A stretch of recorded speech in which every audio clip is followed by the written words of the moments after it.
Sosok Fitriah Nengsi tersangka suap bareng Bupati Meranti Muhammad Adil. Benarkah istri siri Bupati?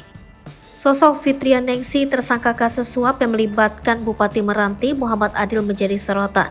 Fitriah Nengsi yang menjabat Kepala BPKAD Pemkab Kepulauan Meranti ditangkap dalam operasi tangkap tangan KPK pada Kamis 6 April 2023. Di kasus ini, Fitriah Nengsi diduga melakukan banyak peran, mulai dari mengumpulkan uang dari hasil menyunat, dana daerah, hingga pemberi suap untuk Bupati Meranti Muhammad Adil dan Ketua Tim Pemeriksa BPK Perwakilan Riau, M. Fahmi Aresa.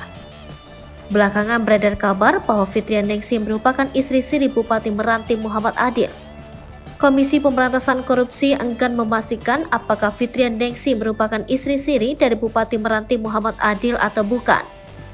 Alexander berdalih tidak mau menjawab dan mengonfirmasi soal isu Fitriah Nengsi merupakan istri siri Bupati Meranti karena menurutnya itu tidak terkait dengan kasus korupsi.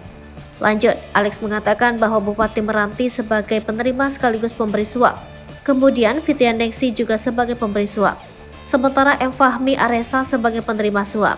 Ketiganya kini ditahan oleh KPK selama 20 hari ke depan. Tersangka Muhammad Adil dan Fitriah Nengsi ditahan di rutan KPK Gedung Merah Putih, sementara M. Fahmi Aresa ditahan di rutan KPK pada Pondam Jaya Guntur.